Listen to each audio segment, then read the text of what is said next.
ఇప్పుడు మామూలుగా మనకి మన జిహెచ్ఎంసి బడ్జెట్ అనేది 11,000 కోట్లు మాత్రమే.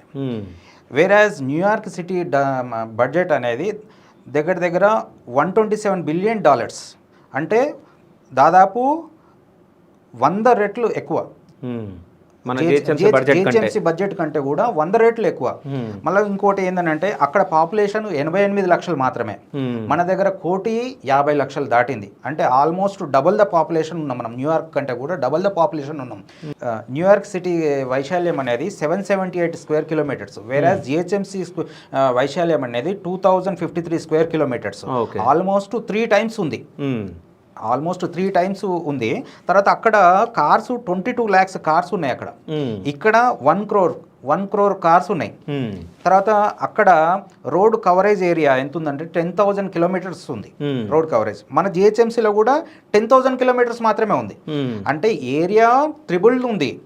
కార్లు ఆల్మోస్ట్ 5 టైమ్స్ ఎక్కువ ఉన్నాయి, బట్ రోడ్డు మాత్రం అంతే ఉంది. కాబట్టి ఇక్కడ రోడ్లు, తర్వాత స్కైవేస్, తర్వాత అండర్ పాసెస్ ఇవన్నీ కూడా పెంచాల్సిన అవసరం ఉంది. న్యూయార్క్ సిటీలో population density 778 people per square kilometre New York సిటీలో. అదే జిహెచ్ఎంసీలో 19,000 మెంబర్స్ ఉంటారు ఒక స్క్వేర్ కిలోమీటర్స్లో. ఇప్పుడు కొన్ని ఏరియాస్ ఉన్నాయి, కేపీహెచ్బి లాంటి, కూకట్పల్లి లాంటి ఏరియాస్ ఉన్నాయి, అక్కడ almost 33,000 people per square kilometre ఉంటారు. అంటే ఎంత హ్యూజ్ డెన్సిటీ ఉందన్నది మనం అర్థం చేసుకోవాలి. ఇంకా మన ఏరియాకి గచ్చిబౌలి, నల్లగండ్ల, కోకాపేట, మణికొండ ఇట్లాంటి ఫైనాన్షియల్ డిస్ట్రిక్ట్ జోన్కి వస్తే నాకు తెలిసి నాకున్నటువంటి క్యాలిక్యులేషన్ ప్రకారము 50,000 పీపుల్ పర్ స్క్వేర్ కిలోమీటర్ ఉంటారు అనేది అనిపిస్తుంది అన్నట్టు. అట్లనే ఒక రోడ్ల మీద వెహికల్ ప్యాసేజ్ అనేది ఒకటిసారి చూసుకుంటే జిహెచ్ఎంసీ లిమిట్లో ప్రతి నిమిషానికి ఒక డైరెక్షన్లో 120 వెహికల్స్ వెళ్తూ ఉంటాయి, ఒక డైరెక్షన్లో మాత్రమే. అదే ఐటీ కారిడార్లో అయితే నాకు తెలిసి ఒక డైరెక్షన్లో ఒక 500 వెహికల్స్ వెళ్తూ ఉంటాయి అన్నట్టు. అంటే మనం ఎంత రెస్పాన్సిబుల్గా ఉండాలా, ఎంత ట్రాఫిక్ని ఎంత రెస్పాన్సిబుల్గా మనం మేనేజ్ చేయాలి, యాజ్ ఎ సిటిజన్గా మనం కూడా ఎంత రెస్పాన్సిబుల్గా ఉండాలా. ఒక్క సిగ్నల్ దగ్గర ఒక ట్రాఫిక్ పోలీసు ఉండడమే గగనం మన దగ్గర. వాళ్ళు పాపం తనలాడుతూ ఉంటారు, అక్కడ చేయలేక ఇక్కడ చేయలేక.